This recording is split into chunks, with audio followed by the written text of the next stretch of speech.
ఈ రోజు మనం హైదరాబాద్ శివార్లలో వెలసిన ఒక అద్భుతమైన ఆధ్యాత్మిక చారిత్రక క్షేత్రం గురించి తెలుసుకోబోతున్నాం. నగర సందడి నుండి ఆధ్యాత్మిక ప్రశాంతత వైపు సాగే ఈ ప్రయాణం మనల్ని ఒక మహిమాన్వితమైన క్షేత్రానికి చేరుస్తుంది. బడన్పేట్ దాటి మల్లాపూర్ వైపు వెళ్తుండగా దూరంగా ఆకాశాన్ని తాకుతున్నట్టుగా కనిపించే కొండలే ఈ దేవతల గుట్ట. ఈ గుట్టపై అడుగుపెట్టగానే మనకు మొదట దర్శనమిచ్చేది ఒక భారీ ఆంజనేయ స్వామి విగ్రహం. గంభీరంగా అభయహస్తాన్ని ప్రసాదిస్తున్న ఈ విగ్రహం ఈ ప్రాంతానికే ఒక ఆధ్యాత్మిక చిహ్నంగా విరాజిల్లుతోంది.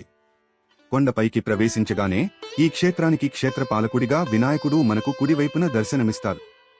ఇక్కడ గణపతి స్వయంభూగా వెలసి అత్యంత సుందరంగా భక్తులకు అభయమిస్తారు. ఈ క్షేత్రం వేల ఏళ్ల ఆధ్యాత్మిక శక్తికి నిలయం. ఇక్కడి ప్రధాన ఆలయం స్వయంభూ ఆంజనేయ స్వామికి అంకితం చేయబడింది.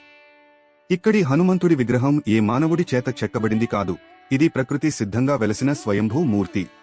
ఇలా స్వయంభూగా వెలసిన విగ్రహాలకు ఆధ్యాత్మిక శక్తి అధికంగా ఉంటుందని భక్తుల ప్రగాఢ విశ్వాసం. ఇక ఈ కొండ కోనల మధ్య కొలువై ఉన్న శివలింగం ఒక అద్భుతం అని చెప్పక తప్పదు. ప్రకృతి ఒడిలో రాళ్ల మధ్య వెలసిన ఆ పరమేశ్వరుని రూపం భక్తులకు కైలాసాన్ని తలపిస్తుంది.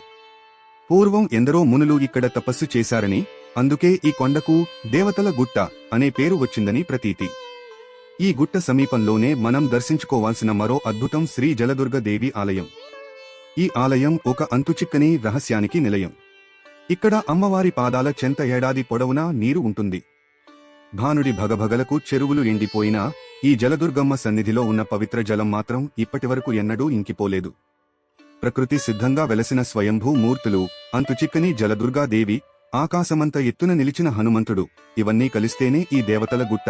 ఒకసారి ఇక్కడికి వస్తే ఆ ఆధ్యాత్మిక అనుభూతి మీ మనసులో చిరకాలం నిలిచిపోతుంది. మరొక చక్కని దేవాలయ విశేషాలతో మళ్లీ కలుద్దాం.